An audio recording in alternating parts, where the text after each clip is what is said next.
And I'm amazed to see so many of you up on Saturday morning here to listen to a talk on Lincoln's tariff war. I brushed on this last night very briefly when I talked about what I called three American tax revolutions, 1776, 1861, and 1913. But I'm going to talk a lot more now about the 1861 tax revolution, as I call it. And it didn't really begin in 1861. It began in 1824. And what happened in 1824? Well, as far as tariff history goes in the United States, and of course tariffs are taxes on imports, on imported goods. In 1816 there was a tariff increase, and even John C. Calhoun, who was a free trader for the rest of his life, supported a tariff increase in 1816. And the reason was that earlier the British had been confiscating American ships. And when Thomas Jefferson was president, Jefferson responded to the confiscation of American ships and sailors by imposing a trade embargo. The only thing he could think of doing, apparently, was to not allow for trade to happen, or because the British were confiscating our ships. And so James Madison enforced this when he became president as well, and this was economically devastating to the New England shipping industry. And so to compensate the New England shipping industry for the damage the government had created with the embargo, they supported a moderate tariff in 1816. And a lot of Calhoun's enemies have said, oh, he's a hypocrite. He really wasn't a free trader. Look at this, he supported this tariff. But they're unaware of the reason for his support of this early tariff. It wasn't because he was a protectionist. It was because he and the others felt responsible for all the economic damage to the New England shipping industry that the embargo had created. And Calhoun had supported the embargo. But then in 1824, a genuine protectionist tariff was enacted. And at this time, Henry Clay was the leader of the protectionist movement, as he would be for the rest of his life until he died in 1852. And Clay, in fact, was the champion of a combination of economic policies that he labeled the American system, which is a very clever labeling because the implication is if you oppose my policy proposals, you're un-American and unpatriotic. You're in favor of the un-American system if you're against me. And the so-called American system had three components: protectionist tariffs, corporate welfare for road building companies and canal building companies, and a national bank. That was it. And Abraham Lincoln, by the way, would later speak very eloquently about how Henry Clay was the fount of all his ideas with regard to politics. And Lincoln was a Whig, as was Clay. And Lincoln spent pretty much his 28-year on and off political career before becoming president championing the American system, protectionist tariffs, corporate welfare. He was a highly paid railroad lawyer, by the way, for those of you who haven't really read up on it, and national banking. He was also a big defender of national banking. But in 1824, this all came into being, this battle, what turned into a battle between the protectionists, mostly of the North, and the free traders, primarily of the South. There were northern free traders, especially in New York City, and there were southern protectionists who certain hemp farmers, for example, who wanted tariffs on hemp. But overall, the overwhelming majority of protectionists were from the northern states because that's where manufacturing was getting its start, and it was their manufactured goods that were being protected from competition from abroad by these tariffs. And the overwhelming opposition came from the South, which was agricultural. And they didn't see any benefit, really, to this.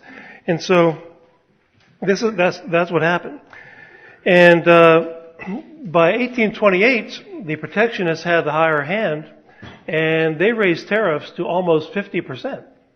And the South called this tariff of 1828 the Tariff of Abominations. And there's a book on it, a very good book on it by a man named Chauncey Boucher, B-O-U-C-H-E-R, and the book is called The Nullification Controversy in South Carolina. And what eventually happened was South Carolina just announced to the federal government that they were not going to collect the tariff at Charleston Harbor. And so there was a big confrontation. And here's what Chauncey Boucher said about this whole episode, the 1824 to 1828 protectionist episode. He said this: at the session of the South Carolina legislature, which convened in November of 1825, Judge William Smith introduced a set of anti-bank, that is anti-national bank, central bank, anti-internal improvement.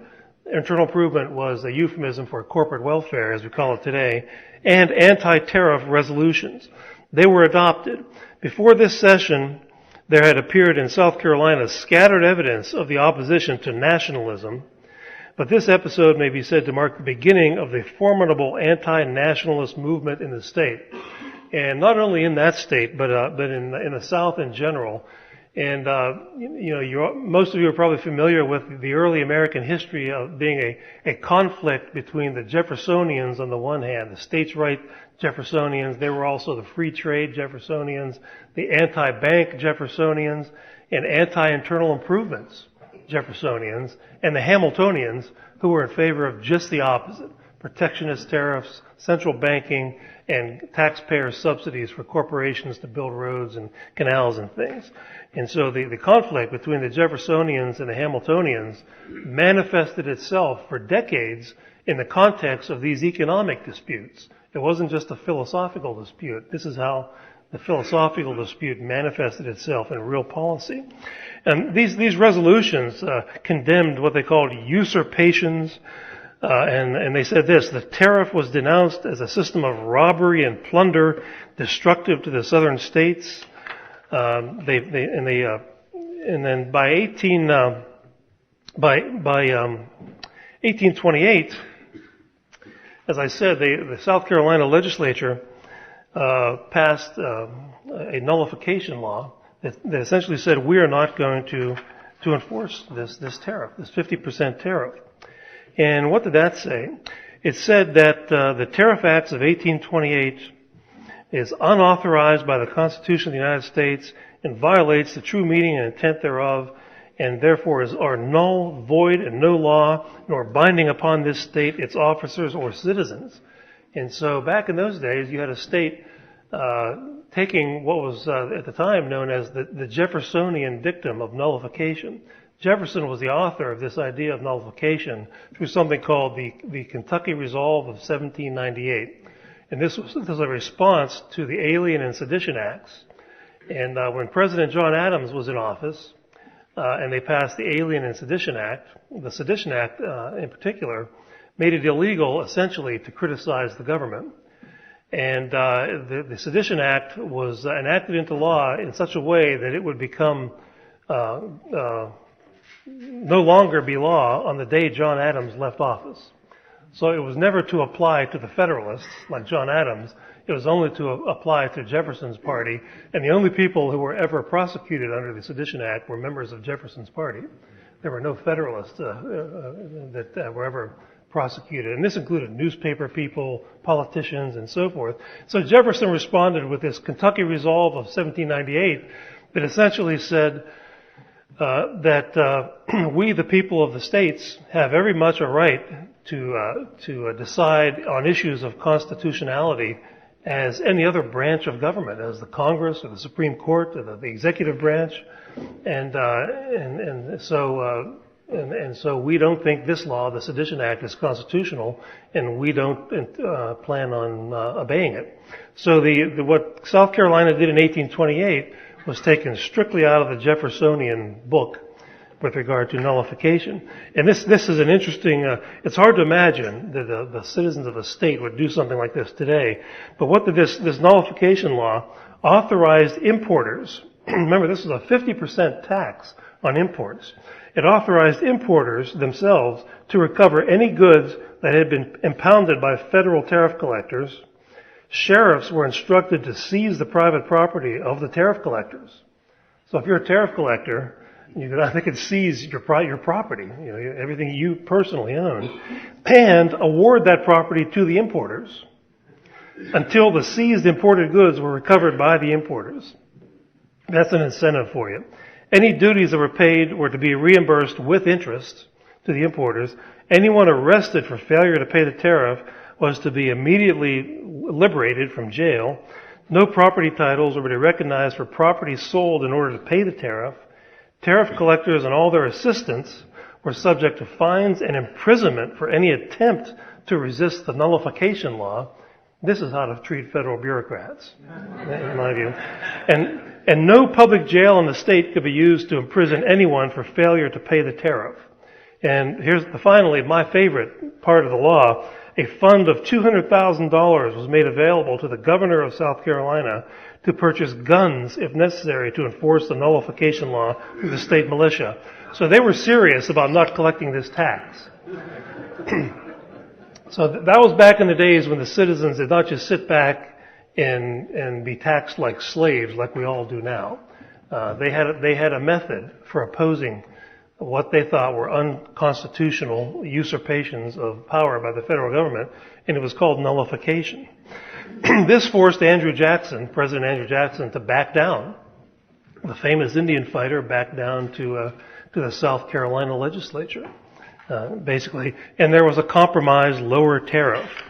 And in the handout that I put on all the tables here, there's a chart, a gray chart there, and it shows the average tariff rate from 1810 to 1870, and you can see the tariff of abominations there in 1828, the high point where the average rate, actually dipped above 60% there for a while. But then after this confrontation in 1832 over the tariff of abominations, the free traders pretty much had their way, and the average tariff rate went on a downward spiral up until 1861. Where it was below 20%. It was close to 15% actually by 1857, 1858. And then, and I'll talk later about how, it's shot up after that during the Lincoln administration. And it ends there in 1865 or so. But what happened from then on, you could probably draw almost a straight line from the last data point there to 1913 when Woodrow Wilson was in office. It sort of hovered around 50%. The average tariff rate, 40 to 50% until 1913. Okay, now so this tariff confrontation was quite one of the biggest confrontations between the state and the federal government in the history of America, certainly up to that point. And the free traders won, but by 1857, the old Whigs, which by then were Republicans, there was no longer a Whig party, were still influential and were gaining influence with the new Republican Party, and there was a very deep recession in 1857. And as a result of that, the argument was made that, well, there's a recession, and what happens during the recession? Our standard of living goes down. People lose their jobs. We have less income to buy goods and services because many of us are unemployed. What's the answer to that, according to the Republicans in 1857? Raise prices, make things more expensive. How to do that? Raise the tariff. And so they saw the recession of 1857 as an excuse to wage a campaign to raise the tariff once again after, for several decades of losing the political battle. And they did succeed in increasing the tariff. It was called the Morrill Tariff, M-O-R-R-I-L, named after Justin Morrill of Vermont, a member of Congress. And this was passed by the House of Representatives during the 1859-1860 session. Yeah, before Abraham Lincoln was even nominated, by the way. It passed the House. Then it passed the Senate just a couple of days before he took office. And there are two economists named Robert McGuire and Norman Van Cott at Ball State University in Indiana, who wrote a very interesting little article on the tariff and the Civil War in a journal called Economic Inquiry, which is one of the top economic journals in the economics profession.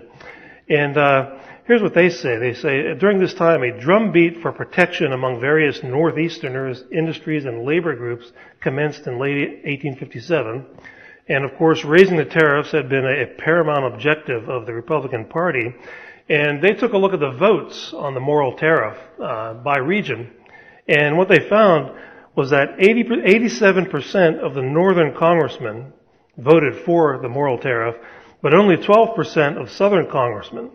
And of the states that seceded, of the 11 states that seceded, Just 1 out of 40 congressmen voted in favor of the moral tariff. So there was a very clear split between North and South on the issue of protectionist tariffs, and for a very good reason. I touched upon this last night. It has to do with simply the fact that most of the manufacturing was in the North, and that was what was being protected by the tariff. And if you protect northern manufacturers from competition from abroad, they're able to charge higher prices. And so the South, which was an agricultural economy, and purchased most of its manufactured goods, farm tools and everything else, woolen blankets and so forth, they saw it as all the burden is on us, that we're paying everything and there's nothing being protected down here. And then when they tried to pass on their prices, the tariff in the form of higher prices in European markets, they couldn't do it. And the South sold about 75% of all its produce on European markets. They found them to be very, very competitive, and they couldn't pass on the higher tariff cost of living to the European markets. And Southerners recognized this. Calhoun said this in September 1st, 1828, in a letter. He was a genius in economics. Calhoun understood international economics, I think, better than most modern economists today do. And he said this: a protectionist tariff gives to one section, the North, the power of recharging the duty. That is, if you're a person in the North and you're a merchant and you have to pay more for shoes because there's tariff on shoes, you have a little more latitude to charge more for what you're selling. Okay? But then he says, while to the other section, the South, it is a pure unmitigated burden, because the South was engaged in cultivating the great staples of the country for a foreign market, in a market where we can receive no protection and where we cannot receive 1 cent more to indemnify us for the heavy duties we have to pay as consumers. And so Calhoun recognized this in 1828. This is also recognized in all the modern economic textbooks, that export-dependent regions always pay a disproportionate burden of a tariff. Here's one textbook that I quote from in an article of mine by Brown and Hogendorn, if any students in the audience here, of what happens with a tariff. As consumers include the price increases in their wage and salary demands, everybody tries to pass the tax to someone else. The only group that is powerless to pass the costs on further are the exporters, who have to sell at world prices and swallow these costs. In essence, a tax on imports becomes a tax on exports. So if you're an export-dependent region, you essentially have a tax specifically on you, as opposed to regions of the country that aren't so export-dependent. Milton and Rose Friedman recognized this in their famous book, Free to Choose. Here's what they say: if tariffs are imposed on, say, textiles, that will add to output and employment in the domestic textile industry. Good for them. However, foreign producers who no longer can sell their textiles in the United States earn fewer dollars. They will have less to spend in the United States. Exports will go down to balance decreased imports. Employment will go up in the textile industry, but down in the export industries. And the shift of employment to less productive uses will reduce total output overall. And this is exactly what was happening, because textiles were booming in New England at the time, and they were being protected. That was good. They were expanding, more employment, more jobs there, but at the expense of the export industries, because our foreign trading partners did not have as much money that they could use to buy American goods. And the big majority of American goods they were buying was coming from the South. And like I said, Southerners had recognized this for decades. That's what the Tariff of Abominations controversy was all about. One more example of this phenomenon to drill this into your heads, that export-dependent regions are discriminated against with tariffs. I'll read one more quote from a book by Frank Chodoroff called The Income Tax, which I mentioned last night. And in one passage, he's talking about how the Midwestern farmers in the late 1880s were opposed to tariffs. He says this: the plight of these farmers in the Midwest was made worse by the protective tariff policy of the government. The best they could get for their products was the competitive world price. while the manufactures they bought from the East were loaded down with duties. Next to their demand for more money, the populace clamored for lower tariffs. So whether it was Southern farmers in 1860 or Midwestern farmers in 1880, they all understood that they were disproportionately burdened by tariffs. And so how does this lead into Lincoln's tariff war? Well, as you see in the chart that I handed out here, there was a dramatic increase in the average tariff rate in 1861, beginning in 1861 on the chart. And Lincoln was a lifelong protectionist in terms of his political career, among other things. And it turns out that he owed his nomination by the Republican Party to the protectionists in Pennsylvania. Pennsylvania had the second largest number of delegates and electoral votes at the time, next to New York. New Jersey was also a big protectionist state at the time. And there's an article that I dug up in the American Historical Review from 1944 by a historian named Reinhard Luthen called Abraham Lincoln and the Tariff that really outlines how Lincoln got the nomination. And he owed it all to his record as a protectionist. And for example, what he did was it was well known that Pennsylvania was probably the key to securing the Republican nomination in 1860. And so some of Lincoln's friends and supporters in Illinois, especially Joseph Medill, who was the editor of the Chicago Press and Tribune, which was one of the most influential papers in the country at the time, recognized that their man was the perfect candidate to win Pennsylvania and therefore win the nomination. And so he editorialized this. He said, Lincoln was an old Clay Whig, that is a Henry Clay Whig. He's right on the tariff and he's exactly right on all other issues. Is there any man who could suit Pennsylvania better? Then Lincoln himself went to work soliciting the support of the Pennsylvania political establishment by communicating through a distant relative of his, a Dr. Edward Wallace of Pennsylvania. He was actually a distant relative. And he wrote him a letter. He said, "My dear sir, your brother, Dr. William Wallace, who was also a big shot in the Republican Party in Pennsylvania, showed me a letter of yours in which you kindly mention my name, inquire for my tariff view, and suggest the propriety of my writing a letter upon the subject. I was an old Henry Clay tariff Whig. In the old times, I made more speeches on that subject than on any other subject. I have not changed my views since." And so Lincoln was establishing his bona fides as a protectionist. And it worked. They believed him. And another thing that he did, it's kind of interesting, the Lincoln scholars, who I refer to usually as the Lincoln cult, if some of you read my articles on LouRockwell.com, they point to the fact that Lincoln did not make a lot of speeches on the tariff at the time, right before. In fact, he didn't make any speech on anything, as a matter of fact. From the time he was nominated to the time he was president, he said nothing. The time he was inaugurated. If he wrote somebody a letter, he would actually ask them to not tell anyone that you received a letter from me, because they might ask you what was in it. Did I mention policy or anything like that? And it's true, he didn't say much publicly about the tariff, but privately he did a lot of things. There are letters in the collected papers of Abraham Lincoln that reveal what happened here, what went on here. And the delicate political problem that Lincoln faced in Pennsylvania is he wanted to win the Pennsylvania support by bragging of what a protectionist he was, but then he would risk losing support in the Midwest among all the farmers. The farmers were dead set against high tariffs. And so the trick was to tell the Pennsylvanians, I'm a protectionist, without the Midwesterners knowing about it. And so what he did, and I got this information, was culled by a friend of mine from the Lincoln papers. And what he did was he got an emissary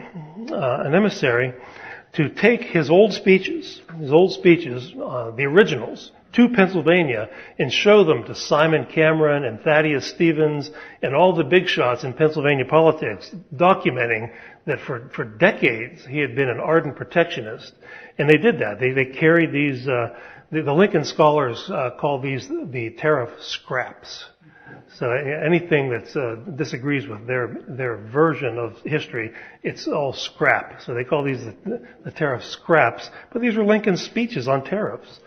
And so he took 11 of his pro-tariff speeches, and it apparently worked. And Simon Cameron informed Lincoln that these speeches were, quote, entirely satisfactory for his purposes, and he returned them to Lincoln in the mail. And so he did that to get the nomination, and he got the nomination. And this article I alluded to from the American Historical Review talks about how when the tariff plank was voted in at the Republican convention, Professor Luthen says the Pennsylvania and New Jersey delegations were terrific in their applause over the tariff resolution, and their hilarity was contagious, finally pervading the whole vast auditorium. So you can imagine, here's the Republican Party, they pass the tariff plank, and pandemonium breaks out. And then when Lincoln went home to Springfield, Illinois, Luthen writes that at the entrance of the town there was, quote, an immense wagon bearing a gigantic sign reading "Protection for Home Industry." So that's what met Abraham Lincoln when he went home to Springfield, Illinois after getting the nomination. Protection for home industry. So from that, I would conclude that protectionism was a reasonably important issue in the eyes of Abraham Lincoln at the time he took office. So that's what I mean when I said he really owed everything politically to the protectionists especially in Pennsylvania. Okay, so what does this mean? Well, he takes office, and by the way, I think it's important to understand that both Lincoln and the United States Congress declared to the world the cause of the war in 1861. Lincoln reiterated his opinion of the cause of the war in a letter to Horace Greeley, the newspaper editor, in 1862. And in the letter, he said, I could paraphrase it, that my ultimate purpose is to save the Union, and if I could do that without freeing a single slave, I would do that. He said if I could do it by freeing some and leaving others in bondage, I would do that too, but my paramount objective is saving the Union. And the Congress issued a resolution saying that as well. And also, I think you should know, if you never learned this in school, that in Lincoln's first inaugural address, he pledged his support for a constitutional amendment that had just passed the United States Senate 2 days earlier, and had already passed the House of Representatives, that would have forbidden the federal government from ever interfering in Southern slavery. And you can read the first inaugural address online anywhere if you want to.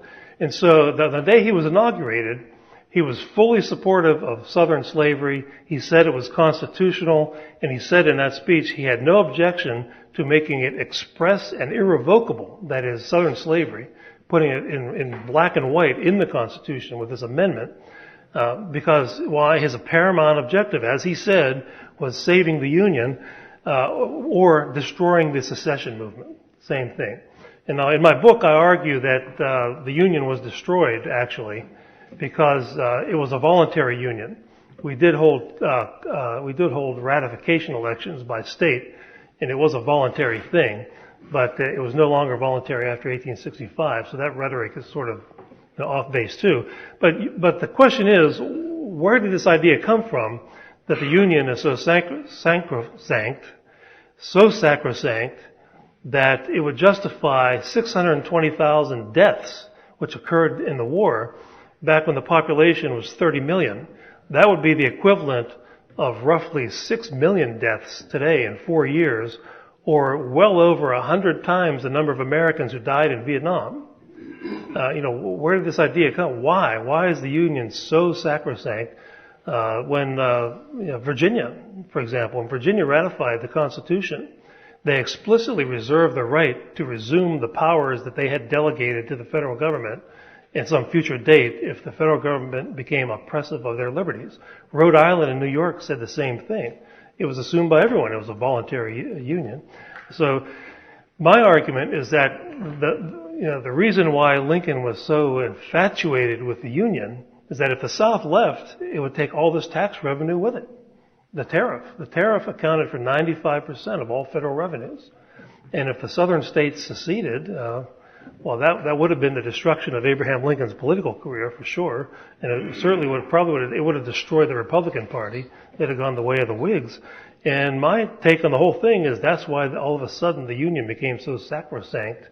And in my book, I quote a very thick book called Northern Editorials on Secession that showed that the majority of newspapers in the North thought that the Union was voluntary and the South had a right to secede peacefully.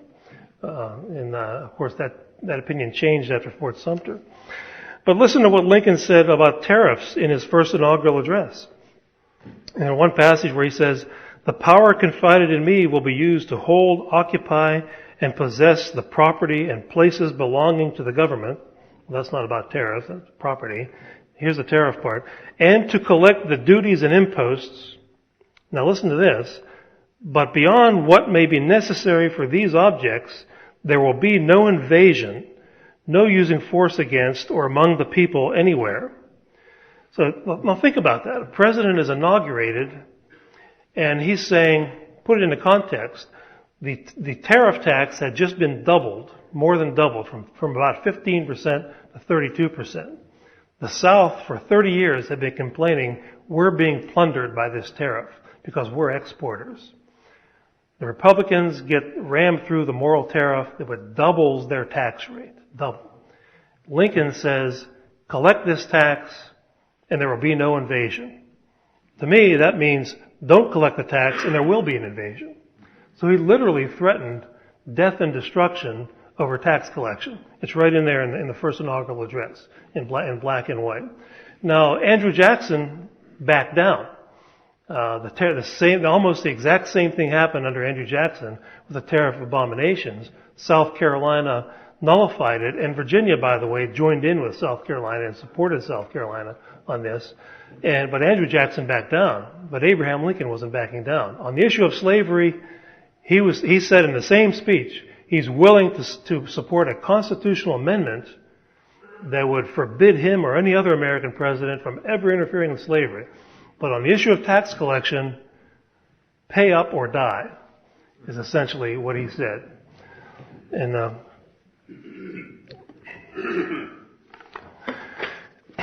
the northern newspapers, before the war, you have to understand also what was happening is the Confederate government outlawed protectionist tariffs altogether.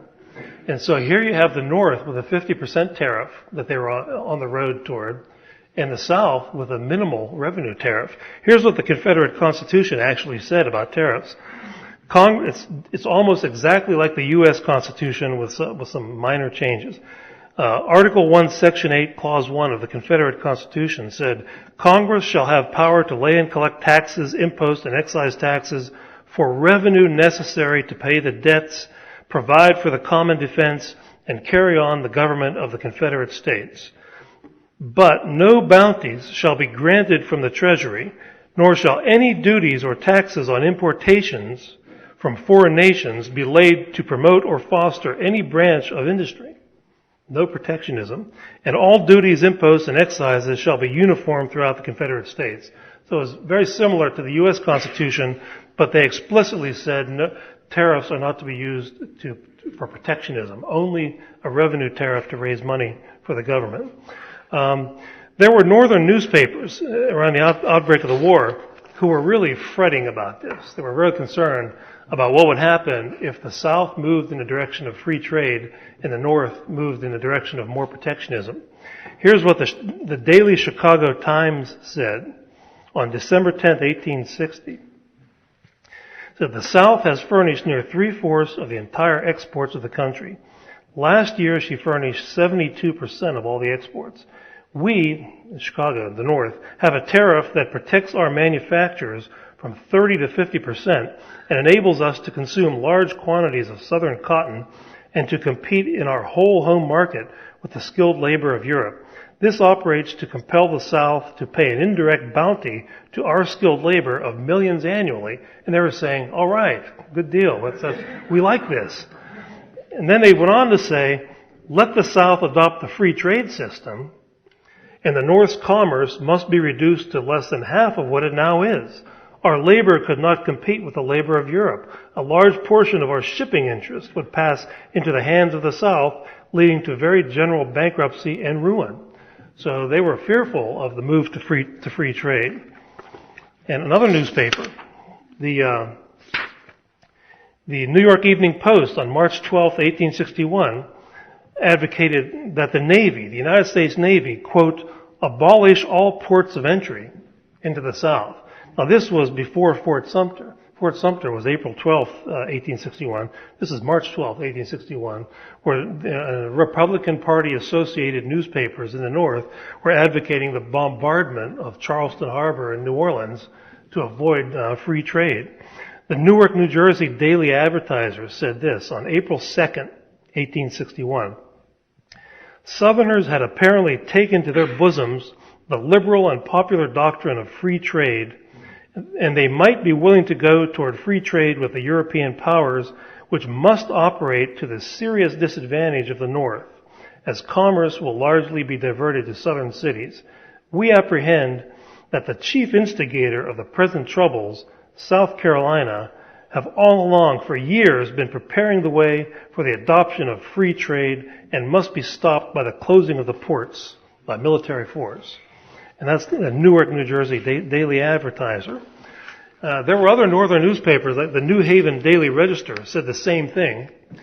But then they said, at the end, they advocated, well, let's avoid all this by just lowering our tariff.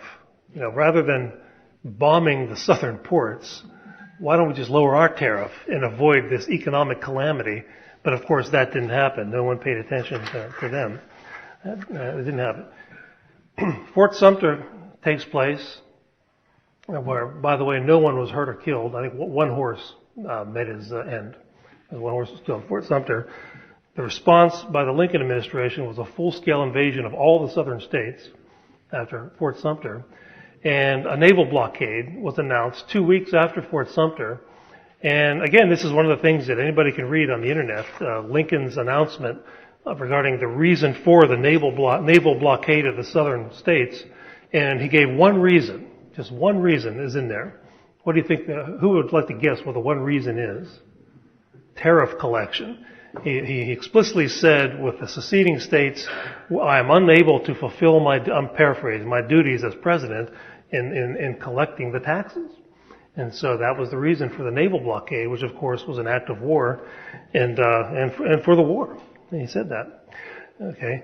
So that's basically the gist of my argument for how Lincoln turned a tariff war into a shooting war, and how the tariff dispute that began in 1824 was a major cause for this war.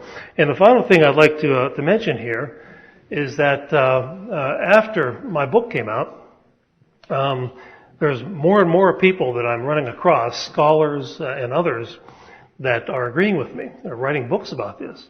And one of them, honest to God, I'm not making this up, is an editorial writer from the New York Times. His name is Stephen Weissman. He wrote a book called The Great Tax Wars, Lincoln to Wilson. And of course it covers this tax war, the tariff tax war. And here's what this is a fairly new book. It's been out just a couple of years, I think, if a couple of years. He's talking about the secession of the southern states. And so Stephen Weissman says this: South Carolina went first. The state's grievances had been long-standing and not simply focused on slavery. Its major complaints went to the heart of the nation's finances, tariffs. A generation earlier, South Carolina had provoked a states' rights crisis over its doctrine that states could nullify or override the national tariff system, which I just mentioned.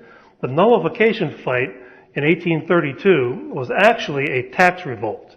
It pitted the state's spokesman, Vice President John C. Calhoun, against President Andrew Jackson. Because tariffs rewarded manufacturers but punished farmers with higher prices on everything they needed, clothing, farm equipment, and even essential food products like salt and meat, Calhoun argued that the tariff system was discriminatory and unconstitutional. Calhoun's anti-tariff battle was a rebellion against a system seen throughout the South as protecting the producers of the North. And so I could hardly believe it. I was reading this from a New York Times editorial writer. And then Weissman, unlike a lot of the Lincoln scholars, he's actually read what Jefferson Davis had to say in his first inaugural address about the reasons for the secession. And here's what he says. There can be no... He basically says Jefferson Davis gave the tariff. The tariff dispute was the reason for the secession of the southern states. And here's a quote. There can be no cause to doubt, this is Jefferson Davis's first inaugural, there can be no cause to doubt that the courage and patriotism of the people of the Confederate States will be found equal to any measure of defense which may be required for their security. Devoted to agricultural pursuits, their chief interest is the export of a commodity required in every manufacturing country, cotton. Our policy is peace and the freest trade our necessities will permit. It is alike our interest and that of all those to whom we would sell and from whom we would buy, that there should be the fewest practicable restrictions upon the interchange of commodities. And the word slavery does not appear in Jefferson Davis's first inaugural address. And Weissman comments more on this. He says Davis was, quote, a vigorous exponent of the view that the war was at its core not a fight to preserve slavery, but a struggle to overthrow an exploitative economic system headquartered in the North. The American system, in other words. And he also says there was a great deal of evidence to support Davis's view, this is Weissman writing, of the South as the nation's stepchild, he called it. And he says, quote, the South had to import at least 2/3 of its clothing and manufactured goods from outside the region, and Southerners paid artificially high prices because of the high tariffs. The South even had to import food. The North's economy was based on a kind of state capitalism of trade barriers, government-sponsored railroads, and public investment in canals, roads, and other infrastructures, paid for in large part with Southern taxes. Southern resentment of the tariff system propelled the Democratic Party to define itself as the main challenger to this corrupt mercantilist system. Okay, and so this was the American system.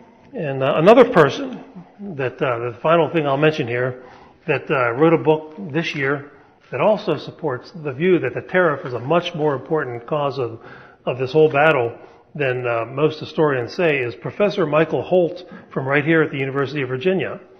And Professor Holt is probably the preeminent expert in America, among American historians, on the antebellum period.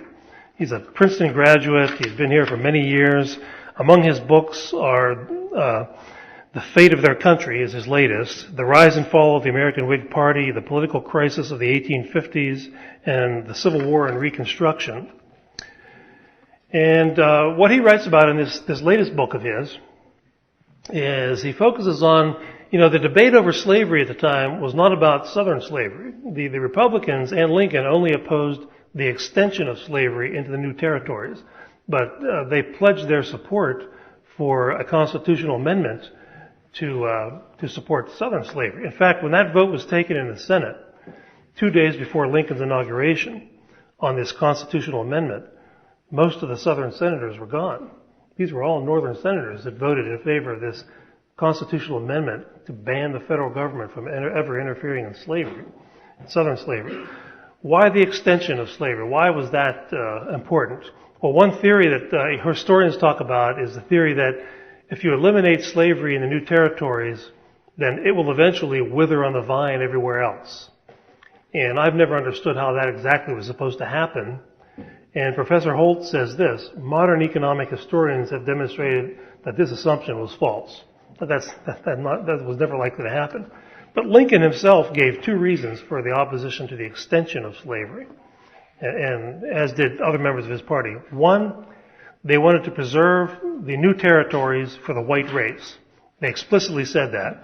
And particularly, they wanted to promise jobs for white workers that would not be interfered with by competition from either slaves or free blacks. That's why they had laws in many of the new territories and the states like Illinois. Illinois, by example, had a constitutional amendment that made it illegal for black people to enter the state, to migrate into the state. Abraham Lincoln defended that. Why are they doing this?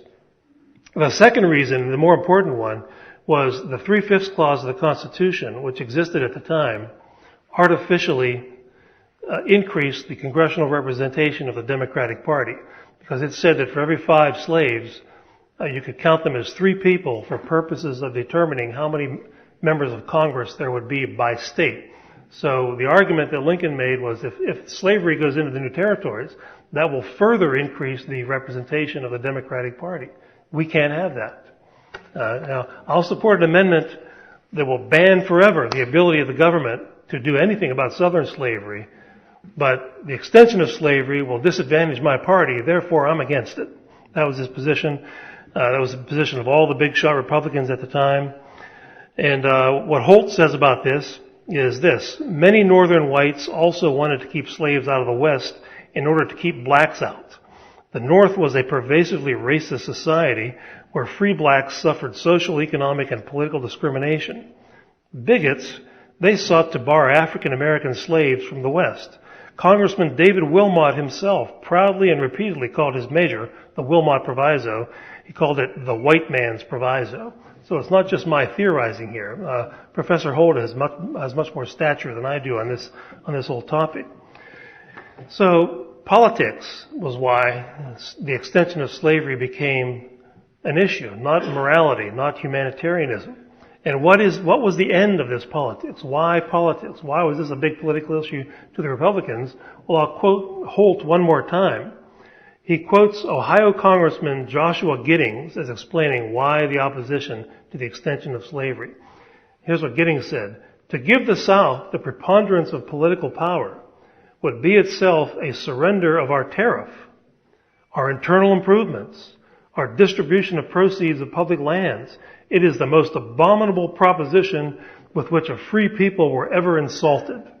So if you stop protectionism, it's the most abominable proposition you could ever imagine in a free country, is what Joshua Giddings was saying.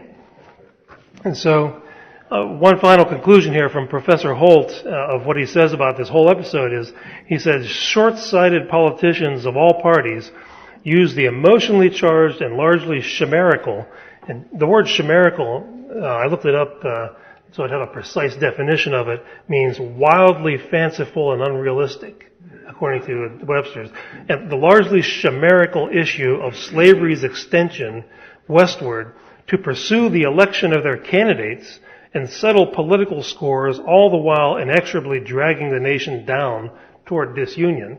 So I'm glad to see that he agrees with me that this was one big tax fight, one big tax revolt, and that was put down by killing 300,000 tax revolters, 300,000 Southern citizens, and the bombing of the cities and all the rest.